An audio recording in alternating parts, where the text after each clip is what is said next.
Welcome to episode 198 of the Bare Marriage Podcast. I'm Sheila Ray Gregoire from baremarriage.com, where we like to talk about healthy, evidence-based biblical advice for your marriage and your sex life.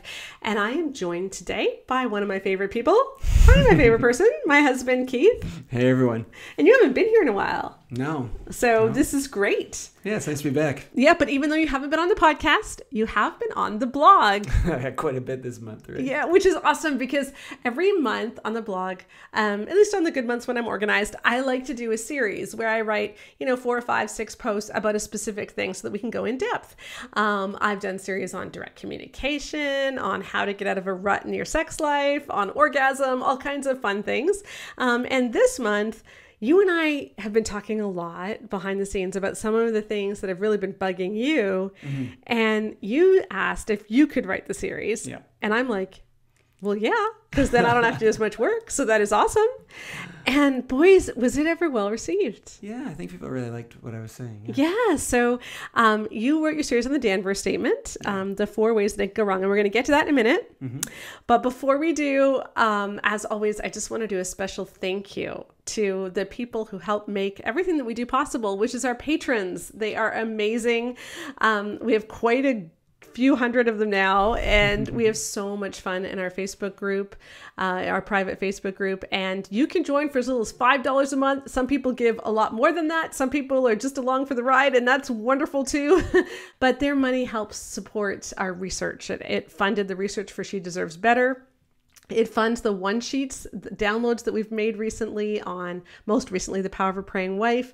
And they just help us. They help support what we do. And so it's a great place, and you can join as well. And so we would love to see you. It's at patreon.com/baremarriage, and the link is in the podcast notes. And also, as we'll be talking about in a minute, we have something new for all of you. So when we wrote The Great Sex Rescue, we said we just want to change the evangelical conversation about sex and marriage. And you know what? The conversation is changing. We've done these big books. We do this podcast, and we're putting all this amazing information out there so that we can stop the toxic teachings. But there's something that we can't do, which is we can't speak into your church. We can't talk to your spouse. We can't talk to your mom. We can't talk to your small group, but you can. You can join us and be part of this amazing movement to do things right and to figure out what bears good fruit and to spread that message. And so we've created the Great Sex Rescue Toolkit. It's like a cheat sheet. It's like a synopsis. In Canada, we'd say they're Cole's Notes. I don't know what you say they are in the States or in the UK. But it's like everything that we have found all shortened and made with these amazingly beautiful handouts so that you can give your small group leader, a handout on the problems with the all men struggle with lust message, or you can give your pastor a handout on why he shouldn't use the obligation sex message in his sermons, and then you can make an appointment to talk to him. Or we even have one sheet of just everything that we have found, and it's a great resource. There's a video. If you are a church leader and you want to share with your team, there's a video that you can watch that's an hour long that goes over everything. And so it's pay as you go. We didn't set a price for it. It's pay whatever you can. If you can afford it, then please be generous and help us cover our costs, but we don't want cost to be a barrier. So check out the link to that. We're so excited to have that ready to share with you. Mm-hmm. And part of changing the conversation about sex and marriage has been this series that you've written this month on the Danvers Statement. And so why don't we jump into that? Sure. Okay, so tell us what the Danvers Statement is. Yeah, so the Danvers Statement was written up in the late 80s. It came out of the Council for Biblical Manhood and Womanhood. And basically it was the whole resurgence of this idea of the man being in charge of the family being the Christian ideal, and that sort of thing. And it was their way of people who believe that there's a hierarchy, that God has ordained that the man be the leader and the woman submit to him, and that it's a unilateral submission. That sort of mindset got codified in the statement of the Danvers Statement. The reason I picked the Danvers Statement to talk about was for 2 reasons. The first reason is that when we combat these ideas about hierarchy in marriage, we often naturally go to the most glaring examples of how badly it goes, right? And so when people say, well, you're just taking it out of context, you're taking the most extreme cases, and real people who believe complementarianism don't believe that. So I said, okay, well, let's just look at what the ground regular people believe, and this is the statement that codifies exactly what they believe. Yeah, and who isn't his sign? Like I think most of the Southern Baptist seminaries have signed it. Many of the big organizations have signed it. Yeah, like a lot of the what we often call the evangelical industrial complex. Something. Yes, Skye Jitani from Holy Post coined that, I believe. Yeah. But yeah, so like the Gospel Coalition, Desiring God. Well, John Piper, probably helped write it because he wrote Reclaiming Biblical Manhood and Womanhood, right? Which started was part of the whole movement. So the first thing was I just wanted to take the more standard people believe, what people actually believe. This is what they're saying. Hey, this is what we believe. Yeah. Yeah, exactly. And the second thing is because the Danvers Statement itself talks about ways that marriage can go wrong. Okay. And I personally believe that if you preach that there should be a hierarchy in marriage, I can see how that would go wrong. Okay. But I was curious to see how they thought things could go wrong. Okay. And talk about those, because I think it's extremely telling. They talk about 4 different errors, 4 different ways that things can go wrong. And I think it's really, really telling how much attention they pay to each and how they treat each of them. Right. And so that's why I did the series as 4 weeks. Each week was one of the 4 errors that the Danvers Statement says can happen if we don't do marriage God's way. Okay, and what are those 4 ways? So there's 2 for men and there's 2 for women, right? Because the whole thing's based upon men have to do one thing and women have to do a different thing. Right. So men are supposed to sacrificially lead, okay, and women are supposed to willingly submit. Okay. So a man can err by, instead of sacrificially leading, he can err into domination or passivity. Okay. And a woman, instead of willingly submitting, can err into usurpation or servility. And so I took each of those in turn. Okay, so that's what we're going to do right now as well, is we're going to take each of those in turn. And I want to say, too, what I loved about your series, and I think what people really reacted to and loved, was that you weren't doing this necessarily from like a proof texting biblical standpoint. You were just looking at this logically. And it's not that we don't believe that there are biblical arguments for for not seeing marriage as a hierarchy, but instead seeing marriage as mutuality. It's just, we've covered a lot of those things on this podcast. So you can go back and listen to the podcast we did with Philip Payne about his new book, Bible versus Biblical Womanhood. So we had 2 segments with him, which were really strong. I love Marg Mausko's website, where it's so well laid out, and you can just look up any Bible passage. And she's written about all the Bible passages that have to do with women. And you can just click on her categories. They're all by Bible passage, and then look at everything she's written on that passage. So whether it's 1 Corinthians 11 and headship and head coverings, or 1 Corinthians 14 and women need to stay silent, or 1 Timothy 2, you can look at all those passages. They're really short reads and they're so good. So I will put a link to Philip Payne's podcast and to Marg Mausko. But I just want to do that disclaimer first, because often when we talk about this stuff, people are like, but you're not using any Bible verses. It's like, no, we've already covered this with Bible verses. And many other people have covered this with Bible verses. We just want to look at this from just a purely, like, let's just take this at face value. Let's take this to its logical conclusion about what they're actually saying and see how they're dealing with this stuff. Yeah, because despite what some people would say, they say that the Bible's clear because they interpret those verses a certain way. Right. So if you say, well, I don't interpret those verses that way, then they say, well, you just don't believe the Bible. People will read the same Bible verse and they'll take different things away from it. And so what happens is a person who believes in hierarchy reads a Bible verse and then goes, see, there's hierarchy, because they see hierarchy in it. Yeah. And a person who's an egalitarian doesn't see that. They see something different. And they say, well, you just don't believe the Bible. Yeah. Because you don't interpret it the way I interpret it. Right. So it becomes an argument of whose interpretation of the Bible is right.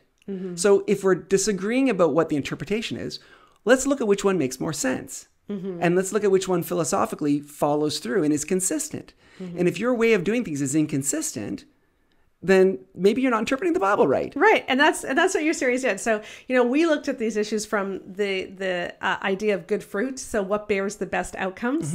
And definitely marriages where there's mutuality instead of hierarchy bear the best outcomes. But now let's just look at Yeah, let's just take it at face value and measure the logic in what you're saying. Yeah. And so that's what you did. You took the 4 ones, and again, they see these as a spectrum, which is an issue in and of itself, which we'll get to in a minute, where like, the happy middle is so happy, and why would you not want to do this happy middle? But again, we'll get to that in a minute. But yeah, the first one they're saying is men can err in domination. And your main point in that week, which I will let you expand on, is that if they think domination is so bad, why the heck don't they warn about it more? Well, exactly. And why, when it happens, do they not respond to it? Because what I see happening is when you preach that women are supposed to be under men, and they're supposed to listen to men and do what men say, and then men use that power to hurt women, and you say, well, that's not my fault. Like, to me, that shows that you're not a person I want to listen to. And that's what we see happening all time and time again. And the answer they say is, well, a person who believes like we believe would never hurt their wife, because we believe that the leadership is supposed to be sacrificial. But then anytime it's not sacrificial, it's not their fault then, because it's just a bad person who did a bad thing. Right. Emerson Eggerichs says this specifically in his book, Love and Respect, because he's a very big proponent of this idea that the man is in charge. And he says, an evil man's going to do what an evil man's going to do. Oh, I have this passage. Can I yeah, sure. Yeah, okay. So, right. Let's quote him directly, make sure we get it right. Yeah, this is from his chapter on hierarchy. And he says this: will the concept of biblical hierarchy lead to abuse? Will a man take advantage of being head of the family by putting down and even abusing his wife and children? Yes, this is possible, but because it is possible does not mean that a woman should refuse to allow her husband to be the head. If a husband is evil-willed, the abuse will happen anyway, no matter what the family structure is. Any hierarchical role given to him has nothing to do with the abuse. The evil-willed man always treats those around him abusively. If a man is good-willed, his wife's respect and his hierarchical position will not cause him to abuse, because that is not in his nature. Exactly. And so basically, any time their teaching gets used to abuse a woman, it's not their fault. Right. Because, well, he's not following our teaching then. But this is what's called the no true Scotsman fallacy. Okay. Right? And this is the idea. It's like, true Scotsmen don't put sugar on their oatmeal. But Uncle Jamie is a Scotsman. He puts sugar in his oatmeal. Well, he's not a true Scotsman then. That's what a no Scotsman fallacy is. If you exclude all the exceptions to your rule, then you can prove that your rule is unanimously true because you've excluded all the exceptions. Yeah, I think people's favorite part of your article was when you showed the logical fallacy with regards to Beth Allison Barr. Oh, yeah, that's a perfect example. Yeah, you want to tell us that? Well, that's different than the no Scotsman fallacy. But yeah, basically, so people are arguing against hierarchy in the Bible in a variety of different ways. And Beth Allison Barr wrote a really great book called The Making of Biblical Womanhood. Making of Biblical Womanhood. And basically, she talks about how this idea of biblical manhood and womanhood is not actually what they say, that it's been taught by Christians for all the centuries, and all this egalitarian stuff is a feminist heresy that's coming up in the recent days. It's not the case. Men have throughout history tried to keep women down in a lot of different ways, and it changes shape from generation to generation. So biblical womanhood is just the latest iteration of that. And that's what she talks about in her book. And she weaves both historical research and a lot of good academic work with her own personal experiences about being hurt by patriarchy in the church, because this idea of men being in charge hurts women. It does. And so she talks about her personal experience, how it did. So her book gets reviewed by Kevin DeYoung on the Gospel Coalition website. Yeah, I think it was in their journal. Oh, no, it was in the journal. Themelius. I don't even know how you say or whatever. that. Yeah. So, and he reviews it, and he talks about this particular section, and I forget exactly his wording, but it's something along the lines of, perhaps her woundedness doesn't allow her to see complementarianism in a fair light. So what he's basically saying is, patriarchy does not hurt women. And any woman who says that it hurt her is just speaking out of a place of hurt caused by patriarchy. It doesn't make any sense. Well, yeah, and if you're hurt by patriarchy, then you don't have the right to criticize it because you were hurt. So but if you benefit from patriarchy, you're allowed to talk against it. Yeah. Surprisingly, very few people do that. Yes. Which is one of the reasons why I think that my posts this month have gone so well. Because, I'm a man. I benefit from this system. right? If I were to just go along with it. Yeah. And I think a lot of people have found it really refreshing to see someone who could benefit from this saying, no, this is kind of rotten to the core and it really needs to come down. And you're okay to think that way, women who feel like you're being treated unfairly, because you're being treated unfairly. Yeah. This is not right. Yeah, exactly. Exactly. Okay, sorry, to jump around a bit, to get back to something else that Emerson Eggerichs said in that passage that I read. He said that hierarchy doesn't make men more likely to abuse. Yeah, the idea is, bad men are going to abuse no matter what. The hierarchy has nothing to do with it. So it's kind of like saying, if your house is going to catch on fire, your house is going to catch on fire. So you might as well douse it in gasoline. Yeah. Like, are you kidding me? So if you're teaching that these teachings can be used by a bad person to do bad things, and you feel no responsibility to take ownership of that, that is ridiculous. Like if I see two men who are in a heated dispute with each other and really, really angry, mad at each other, and I hand one of them a hammer and he bashes the other guy over the head with it. And I say, oh, well, it's not my fault. I mean, it's a tool. It's not a weapon. He was supposed to use it as a tool, not a weapon. Like, are you kidding me? That's no excuse. So even if you believe God created hierarchy, if you believe that with every fiber of your being, you think that's the truth, right? You cannot say when someone misuses that you can wash your hands and walk away. That is not a Christian view. If it can be misused, it is your role to make sure it does not get misused. But instead, anytime it gets misused, they go, well, not my fault. And they walk away. When they speak up at all, because oftentimes when this kind of idea is used and people are abused, they don't speak up. I talk about the Steven Crowder video, right? Steven Crowder just berating his wife. Yeah. Now let's just give some context. So he's a political commentator. Yes. He is a Christian. Or he's not a Christian commentator per se. And there was a viral video of him. I don't know when it was, like 2 months ago, maybe. I wrote an article about it, which I will remember to link to hopefully in the podcast notes. Yeah, for Baptist News, where his wife was 8 months pregnant with twins. Yeah. And she didn't want to give the dog medicine because she wasn't sure if it would affect the baby. And he was sitting there smoking a cigar, berating her for not doing that and for being lazy and not respecting him. Yeah. And so, do we see people in the Gospel Coalition like quickly rising up to say that is wrong? That is the sin of domination. He shouldn't be doing that. Do we see him being decried? Do we see him being, no, we don't see that. Right. I mean, do we see John MacArthur? Right, saying, no, that's not what complementarianism is really about. That's not what a sacrificial leadership looks like. No, he's too busy telling Beth Moore to go home. Yeah. I mean, come on, like the double standard here. They will, the instant a woman does something they think is slightly out of line, they'll jump all over her. But a man does something like that and they don't say anything, well, except that it's not our fault because he's not following the truth. Yeah. It's crazy. It doesn't make any sense. Well, and you can see that even with the SBC, Southern Baptist Convention, the largest Protestant denomination in the U.S. They had their annual meeting, gosh, what was it, 2 weeks ago now? And they really haven't made headway on abuse. They've given lip service to it. But the big thing that the meeting was about was making sure that women aren't pastors. So even though they have this huge abuse crisis and they've passed the buck and they haven't dealt with it. Yeah. So to me, this leads me to believe that they don't take domination seriously. It's something they're saying, but they're not actually putting their money where their mouth is. And so from my point of view, I know there's a lot of disagreement in this. I know Christians disagree with me and not all of them are egalitarian. I think that's, I understand that. I respect people have the right to their own views. But to those of you, if you are a complementarian listening to this, can I suggest that maybe you spend less time criticizing people like me and more time kind of policing your own? Because that's what's, if you want people to think complementarian is a good thing, doing a little bit of house cleaning might be good. Yeah. That's all I got to say, Yeah, because, Emerson Eggerichs said it has nothing to do with hierarchy. Abuse has nothing to do with hierarchy. And John Piper has said that. Yeah, despite the fact that all the studies do show that it does. I mean, because if you tell a person they're supposed to be in charge of another person, you can't, and you teach that we believe people are innately sinful. People are inherently sinful, and we're teaching that people are inherently sinful, and we're teaching that men should be in charge of women. And then we go, oh, surprise! Sinful men misuse that.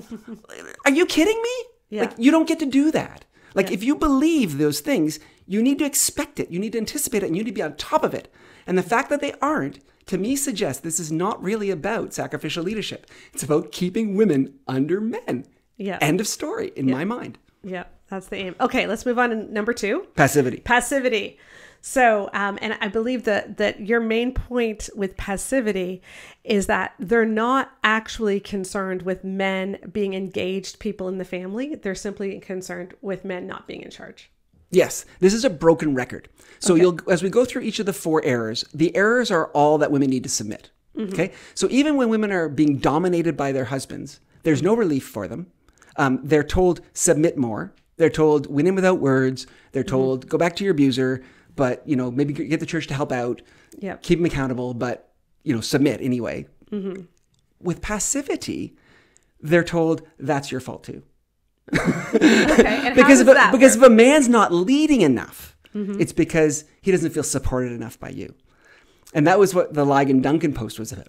Right. So you posted about that on a blog post a little while ago. So Ligon Duncan the Gospel Coalition published, put up a reel on Instagram of him talking about, and we'll link to that reel, of him saying that if you want a man to do risky things, things like getting the kids ready for church, reading the scriptures, or thinking of life from a biblical point of view. So we're talking like the bare minimum of being a Christian. And he's calling these risky things. So if you want your husband to do risky things, you need to respect him first, because you don't understand how difficult this is for men. So it's like all these things women are already doing, but ladies, if you want men to do them too, then you've got to support him, or else he won't do these risky things, like just being a bare minimum of a Christian. And the thing is too, is that whenever they talk about passivity, they don't really mean passivity. Again, it's kind of a code word, and this is, again, just my opinion, but I challenge you to look at it yourself and see what you think when you hear about people speaking about passive men, because they're usually talking about men not being in charge. Yeah. They're not talking about men not pulling their weight and acting as an equal in the marriage. They're saying he's not in charge. And the whole point is not for him to stop being passive and pull his share. The point is for him to get back into leadership and her to submit to him. Right. And they even blame the women by saying, if he felt more supported by you, he'd probably lead. Yeah. I mean, it's ridiculous. I mean, so here's the deal. So they teach that men are supposed to lead and women are supposed to submit. That's the way that God designed us to be. Okay. So women not wanting to submit is rebelling against that. Okay. All right. I don't believe it, but I can see where you're going with that. Right. But this leadership that men are supposed to do, it's so fragile that if a woman even doesn't support him 100%, he can't lead. It's not his fault. He just can't do it because she's not supporting him. These are the people who are supposed to be the leaders? Are you kidding me? What a bunch of snowflakes. Egalitarian husbands are 10 times stronger than that. Come on. Pull your weight, dude. Talk to the men about pulling up their socks. Don't talk to the women about how they need to support their men more. At least be internally consistent. If you're supposed to lead, then lead, for crying out loud. I mean, I think most women don't want a leader. I think most women want a partner. And that's what we try to be. Yeah. I think when women say, I just want my husband to be a spiritual leader, I don't think they mean leader. I think they just mean, I want him to be engaged.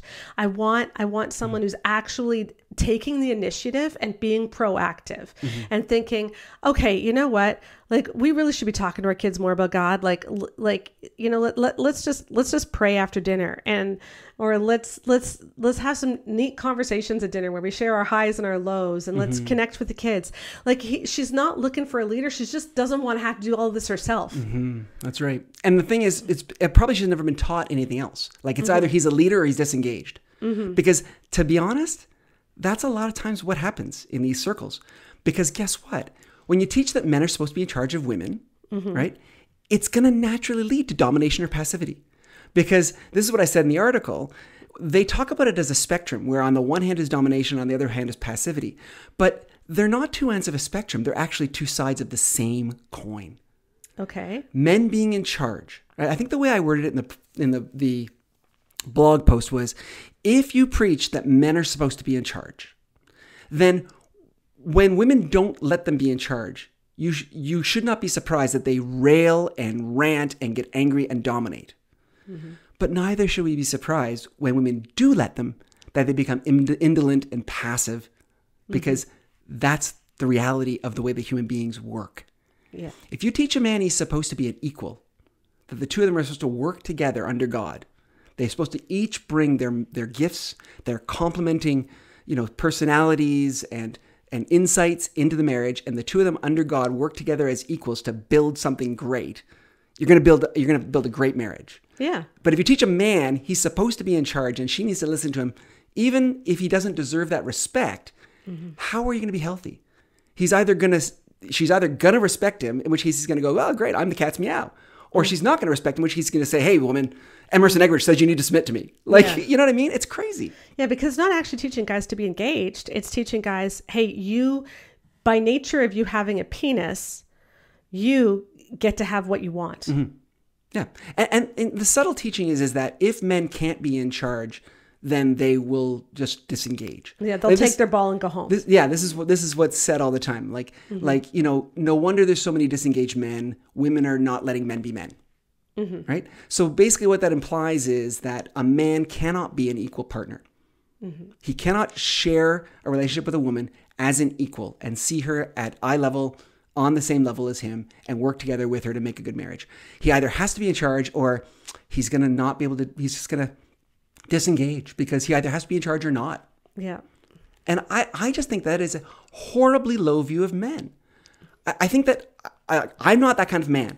That kind of a man, to me, is not the kind of man that anyone should aspire to. Yeah. And I think that most people understand that. Mm-hmm. So why would you want to preach that? Yeah. Well, and you said too, bring back up the Steven Crowder thing. What was so interesting about that video is that he's demonstrating both domination and passivity in the same video. Yeah. Because he's not doing his part of things. I mean, his wife's pregnant. The dog needs medication. Just give the dog the freaking medication, dude. What is your problem? Yeah, right? But instead he's sitting there smoking a cigar. Yelling at her to do it. So he's being passive because he's not engaged in the family, but he's being domineering at the same time. And this is the thing, is if you call something a leader, then you've ticked the box. So it doesn't matter how you act, because you're the leader. Right. As opposed to actually looking at a person's actions and what they're doing. Another thing that we see a lot of times in homes that believe in hierarchy is a woman really being in charge of the house. Mm-hmm. But they all say that dad's the head of the house. Mm-hmm. And so therefore, we just ignore the fact that mom's really the head of the house. Yeah. Because, but if we were to say mom was the head of the house, we would be in sin then. Mm-hmm. So we will just say dad's the head of the house. And I just want to point out that the phrase head of the house is not in scripture. Absolutely. In fact, the closest that it comes in scripture, it's referring to women as women being managers of their own homes. Yes. It's in Titus, I believe. And the phrase head of the wife, which is in 1 Corinthians 11 repeatedly, especially, is not using the Greek word that means authority or leader. Yeah. There is a Greek word for head that means authority or leader. That is not the word that Paul chooses to use. Instead, he chooses to use a word that has more unity connotation, similar to Jesus's prayer in John 13, that they would be one. Yeah. And that's the metaphor that he is using in the head body metaphor, that we are one and we need each other. And again, Marg Mausko is a great place to go for that, as is Philip Payne. And I'll put links to that. I just want to throw that in there. Yeah, exactly. That's a perfect example, because people read head of the wife and they assume that it means authority. Mm-hmm. Right? And they don't realize it's an assumption. Yeah. They think that is the Bible, and they're not open to these other ideas. And then they start sliding to the head of the house. Man's the head of the house. That's not in the Bible, but they all think it is because of their assumptions, right?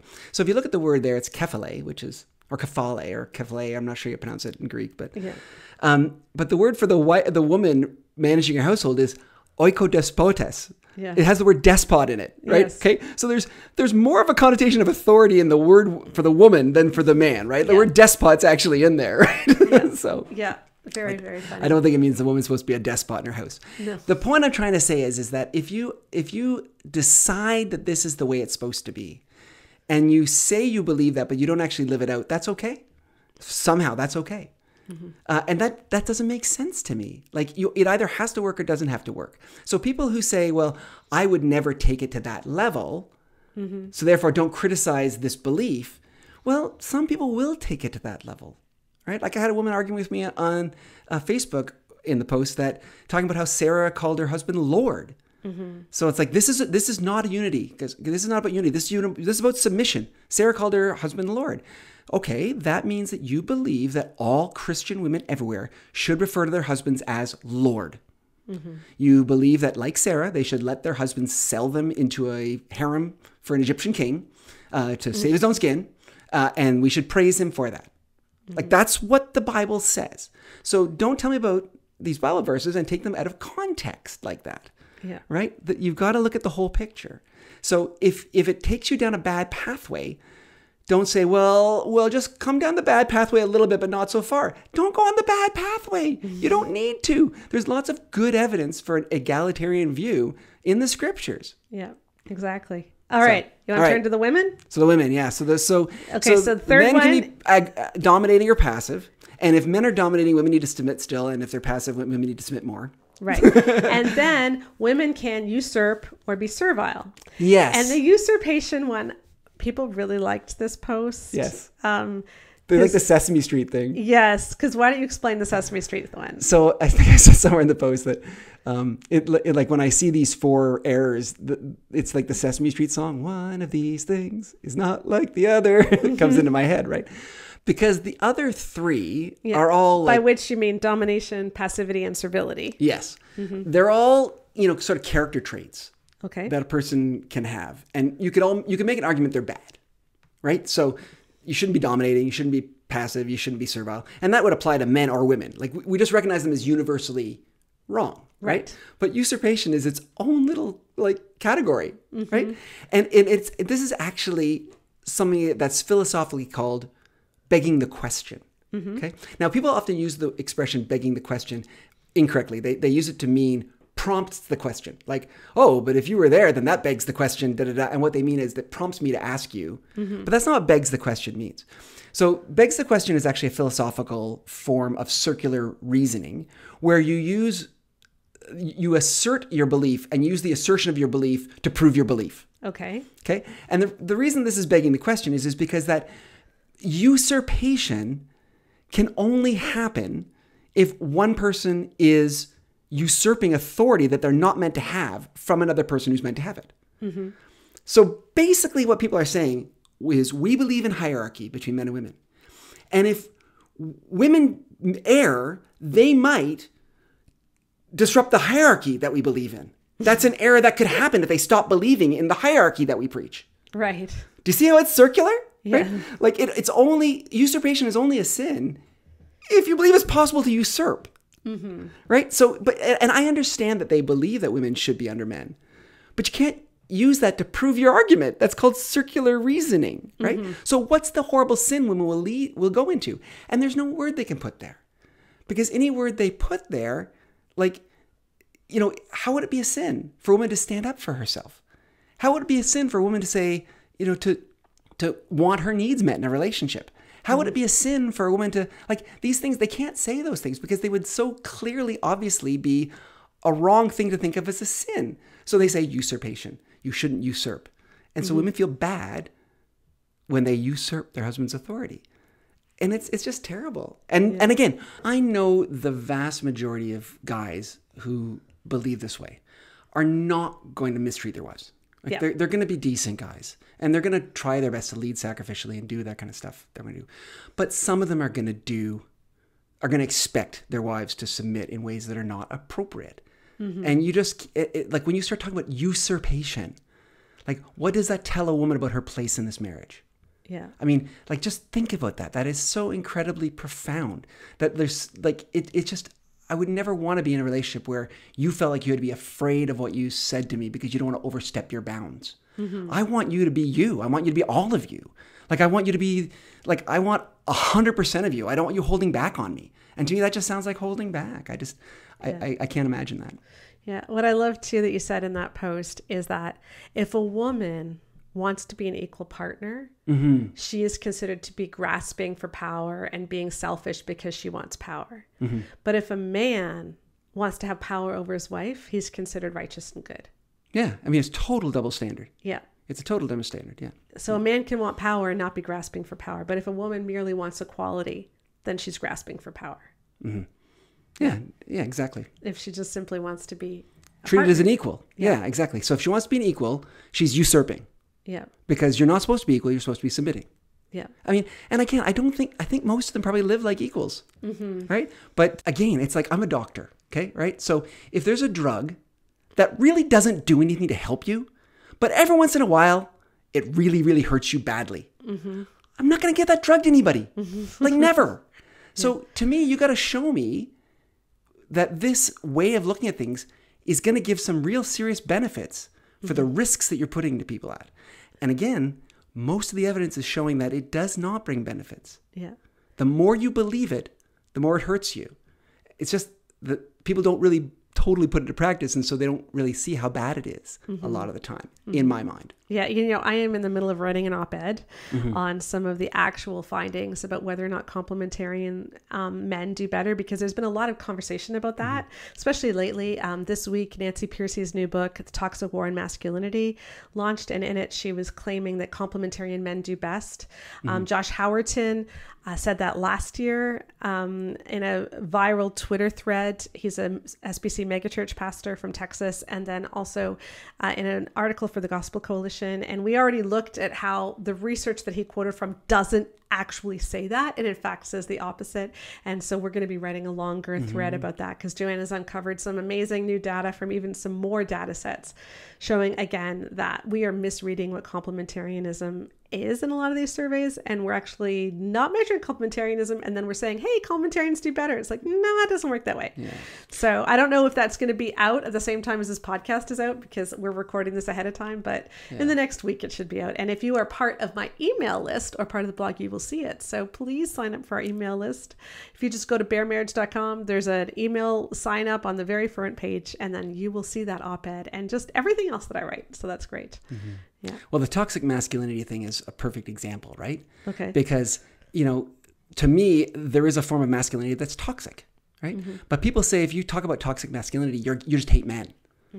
Well, it's like, by saying that, you're telling me that you think that all masculinity is toxic, right? Because I think there's a form of masculinity that's toxic, and I think there's a form of masculinity that's not toxic. And I'm against the toxic type, right? But if you say that by doing that, I'm against all men, it means that you think all men are toxic, And I disagree with you. So anyway. Exactly. Yeah. And because part of the toxicity of masculinity is this whole idea of needing to be in charge. I'm going to take my ball and go home. That's a toxic view of masculinity. I think that a more healthy view is a Christ-like view. Jesus, although being a very form God, emptied himself and became like a servant. That is, to me, is my example. Yeah. It's not about grasping for power. It's not about making sure everyone knows their place in the pecking order, making sure that I'm the head of the house. It's about making sure I'm serving people around me like Jesus would. Yeah. And it's taking the initiative to see what needs to get done and getting it done, doing helping people. Exactly. Yeah, exactly. Okay. So we had domination, we had passivity, we had usurpation, and now one of my favorite, I think this was my favorite one that you wrote. And it certainly is the one that got the most buzz on social media, is the idea of servility. Saving the best for last. Right. And the problem, if I can summarize your argument here, is that they're not actually against servility, because everything that they teach how women should be is the very definition of servile. Yeah. And that's why I said that in the blog post. I said, so by making it sound like there's a spectrum where willing submission is the middle and the extremes are usurpation and servility, it presents them as moderates.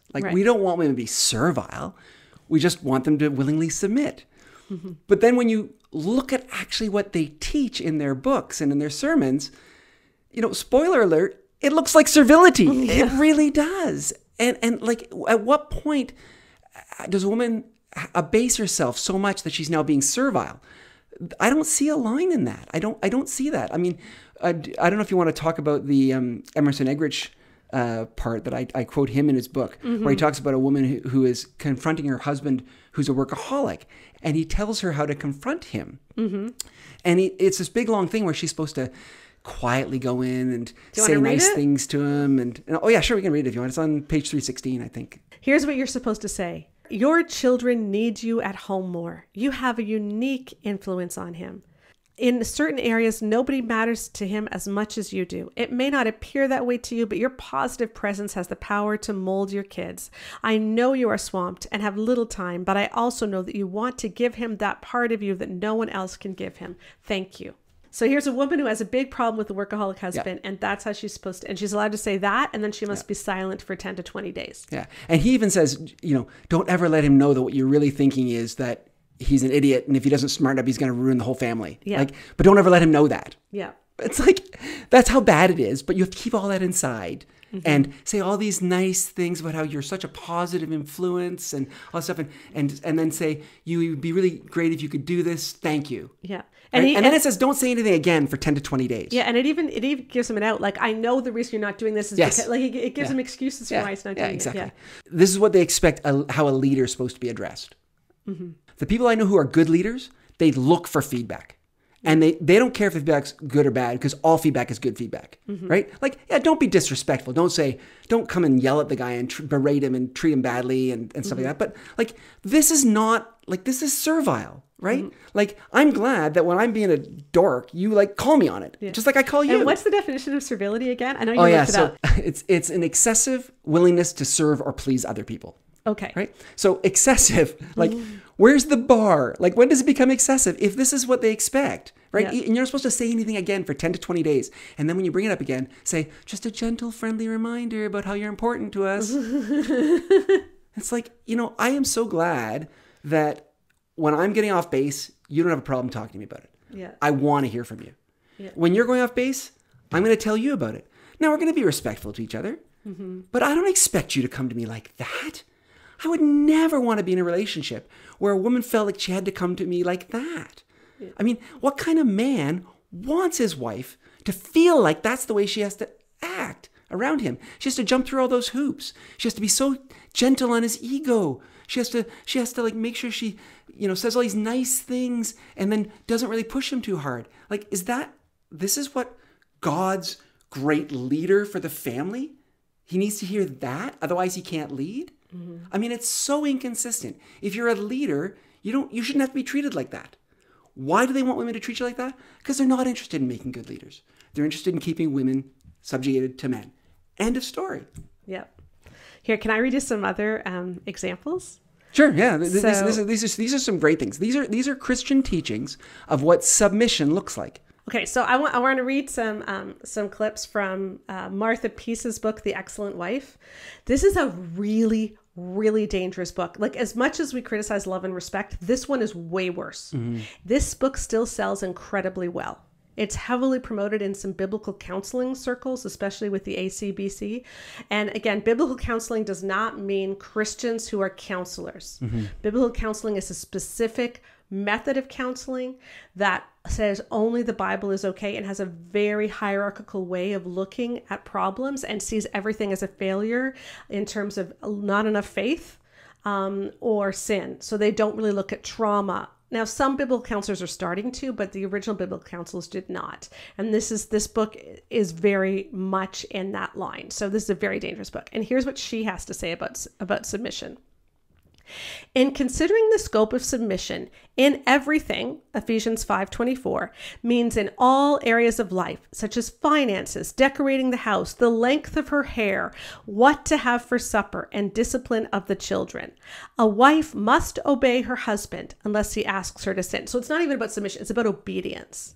They're arguing for a woman's obedience. Well, that's the natural conclusion, right? Yeah. Then she goes on to say, a wife's responsibility is to change her perspective and view submission through God's and her husband's eyes. So not just through God's eyes, but through her husband's eyes. She has to view submission through her husband's eyes. This is actually calling women to violate the first commandment, which is you shall have no other gods before me. Like, Paul writes in 1 Timothy 2:5 that there is one God and one mediator between humanity and God, and that is the man Christ Jesus.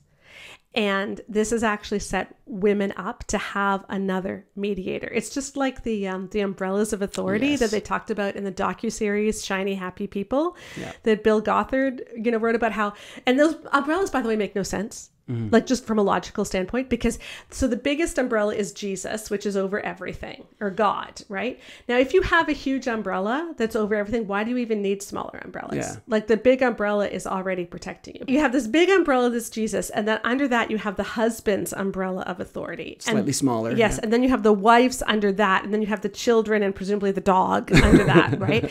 And everybody has to stay in their place or else Satan can attack you. But again, how is Satan supposed to attack you if you're under the big umbrella? Like you don't need any umbrella is the other thing. than God. Yeah, if you're a woman and you step out under your husband's authority and you become usurper, right? Then you are now open to satanic attack. Right. Okay, so I want people to think about the theology of this. Okay. And this is what I'm talking about. People talk about the Bible verses and we don't use the Bible.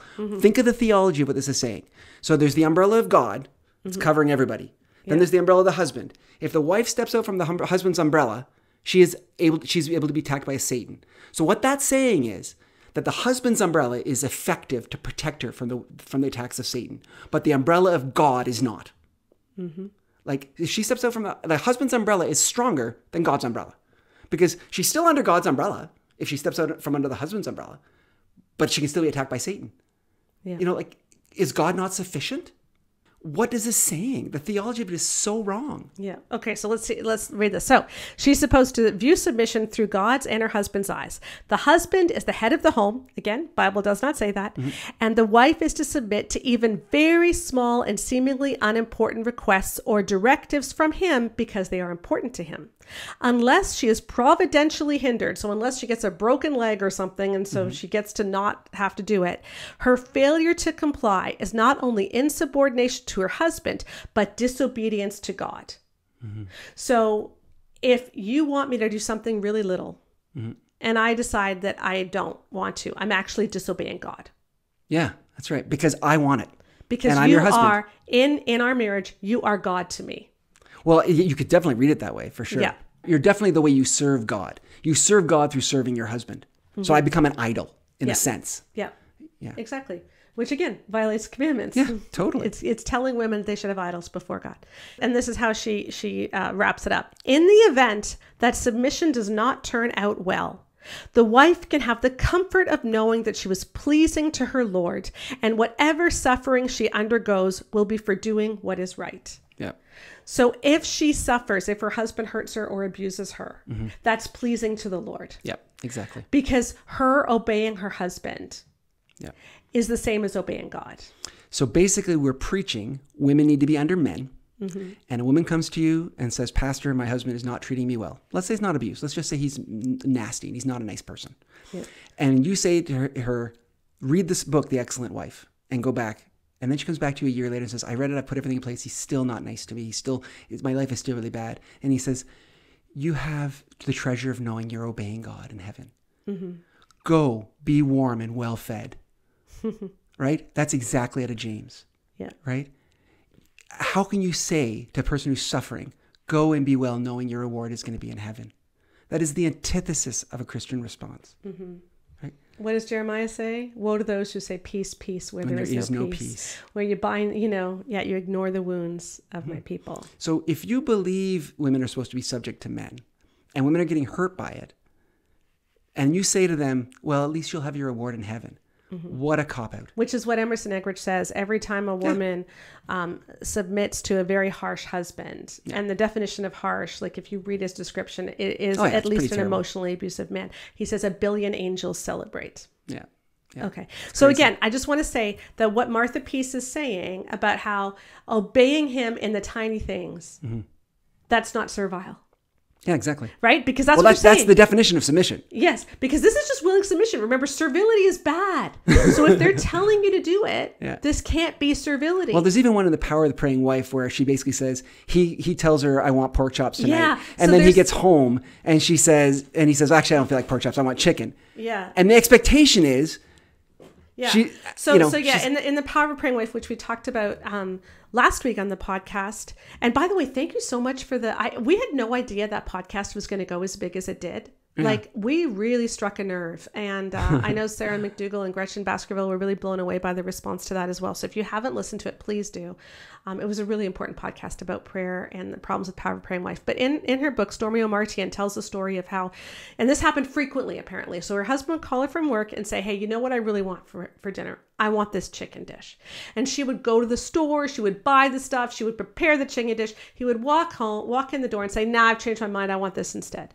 And then she would go and prepare the other thing. And she said she just had to learn to be grateful for what her husband brought to the. So again, this is not servile. This is what they would call willing submission. Yeah. Because servility is bad. And what they're teaching you to do is, even when he asks you for ridiculous things. Yeah. When he changes his mind on the drop of a hat and does a 180, you're supposed to adjust. Yeah. That's not servile. That's not servility. So remember, all of the things that they are describing in these books, which are outrageous. Yeah.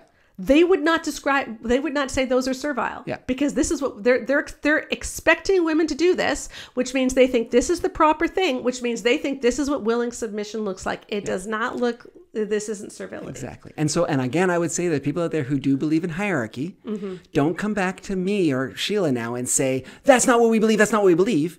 When there's people out there who are preaching that, go talk to them. And teach them why they're wrong. And that's not what God actually meant. Yeah. If you believe that this advice is wrong, then will you please tell people to stop reading Power of a Praying Wife? Will you please tell people to stop reading The Excellent Wife? I shouldn't have to do it. You should police your own. Yeah, exactly. So, and because, anyway, I don't want to belabor the point. Okay. So servility. So they say, so if servility isn't that, what is servility? Yeah. And this is the thing is, every time you hear about servility being talked about, like, I never heard a sermon saying women are too submissive. Yeah. It's like, no. So, but the one thing I've heard is women cannot follow their husbands into sin. Yeah. So that's what they think servility is. And that to me is the only way that I can think. So you're so servile that you follow your husband into sin. And she even said that in there too. Like she can't follow him into sin. And they get mad at women for doing that. Right. Yeah. Because a lot of women sort of feel like they're following their husband, and the husband kind of leads them down bad pathways. And then they get blamed for going along. It's like, well, he was taking her there and you told her to listen to him. And then he took her there and then now you're mad at her? That doesn't make any sense. Like, I mean, a lot of people who preach this stuff about how women need to submit to their husbands preach women are more easily deceived than men. That's one of the arguments I see. Why can't women be pastors? Why does the man have to be the head of the family? Because women are more easily deceived. So therefore, God has instituted this situation where the husband is actually in charge because he protects her and he takes care of her. And she should always follow him because she's easily deceived. Unless he's trying to deceive her. And then she should know better and not follow him. Yeah. It makes no sense. If a woman is more easily deceived, then there should be all kinds of sermons about how, okay, women, you should follow your husband. But because you're easily deceived, you should never ever do this, you should never do that, you should never do this. And there should be a lot of policing going on because we should recognize that women are more easily deceived and be trying to help these poor women who God has made more easily deceived not get into trouble because God bless them, they can't help it, right? But instead, we tell women they're more easily deceived, first of all, which is a crock, and I don't believe, by the way, if you didn't get that from my sarcastic tone. But they teach women they're more easily deceived, but then they're still in trouble if they were deceived and believe their husband. That is so unfair. That is so wrong. And theologically, philosophically, metaphysically, in every way it's bad. It's just terrible. I mean, so Eggerichs is another one. So Eggerichs says, it was the sermons that you talked about that he did in Houston's First Baptist, right? He talks about how, he's clearly mad because people have clearly said to him that, I should say clearly, it appears to me that he's very angry. And feeling defensive. The assumption that I'm making is people have told him, you're telling women to follow their husbands into sin. And so he gets mad because he says this whole thing. He says, Ananias and Sapphira, they were both killed for their bad behavior. Ananias first, then Sapphira gets brought in, and Peter says, "What'd you do with the money?" And she lies to him too, and she dies too. And Peter doesn't say, "I preach women should submit to their husbands. You submit to your husbands, you're going to pass." He says, "No, because there are boundaries." Yeah, he says it really loud. And he gets really mad that there are boundaries, right? So it's like women, you should know better. So it's like, okay, woman, if you don't submit to your husband, you're going to hell. But if you do submit to your husband and he leads you into sin, well, then you're going to hell. But if you don't submit to your husband because you think he's leading you into sin, but he really isn't, then you're going to hell. But if you do submit to your husband and you didn't feel right about it, you thought it was bad, but you decided to trust his judgment because you're easily deceived, and it was sin, well, you're still going to hell. Like it's terrible. Yeah. It's just so wrong. Yeah, it absolutely is. There was one example that you gave of servility of a man, of John Piper. It was John Piper giving advice about not to follow your husband's sin. And I think of everything that you wrote, this got the most interaction on social media. So why don't we play that video? So to set up the context, this is part of a longer video that has actually gone quite viral because it's the famous one where John Piper said that women should endure abuse for a season and endure getting smacked around for a night. And so that's highly obviously problematic. But that's not actually the part of this video that we want to bring attention to. There's this other minute-long clip where he's talking about what if your husband is asking you to sin, and how do you submit in that situation? Yes, and he uses the example of group sex. So let's just listen to this. If this man, for example, is calling her to engage in abusive acts willingly, group sex or something really weird, bizarre, harmful, that clearly would be sin, then the way she submits, and I really think this is possible, it's kind of paradoxical. She's not going to go there. I'm just saying, no, she's not going to do what Jesus would disapprove, even though the husband is asking her to do it. She's going to say, however, something like, honey, I want so much to follow you as my leader. God calls me to do that, and I would love to do that. It would be sweet to me if I could enjoy your leadership. And so then she would say, but if you ask me to do this, require this of me, then I can't go there. Okay, so first of all, like, ick, my gosh. So tell me that's not servile. Yep. Right? Like baby, I would love to follow your leadership into group sex, into bringing your secretary into our bedroom. Oh my gosh. But I just don't think I can. But honey, I love you so much. I just can't. Yeah. And the thing is, listen to the way that he talks when he goes into that fake woman voice, right? It's like he's practically crying. Yeah, it would be so sweet to follow your leadership. like what guy doesn't see that as servile? That is servile. Like she's apologizing for not wanting to do group sex. Yeah. And this person has the gall to say that he has the right to tell women how to act. Like, this is crazy. Yeah. This is so morally bankrupt. It is unbelievable. I cannot believe this has lasted. Now, I think the vast majority of people who would call themselves complementarians would agree that is wrong. Yeah. But then they need to start stepping up and telling John Piper when he's wrong then. Yeah. And you need to stop quoting him and using him in sermons. I know. Because, and I keep hearing people say he's such a good Bible teacher. Would a good Bible teacher ever say that? Would a good Bible teacher tell women they need to endure abuse for a season? I know. It's crazy. I think a lot of people are scared because they see egalitarianism and they think it's really extreme, and they want to have a more traditional kind of life and stuff like that. Like you can have a very traditional kind of household and be egalitarians. Yeah. All egalitarian means is that the husband and wife are both equally under God. They're not one under the other.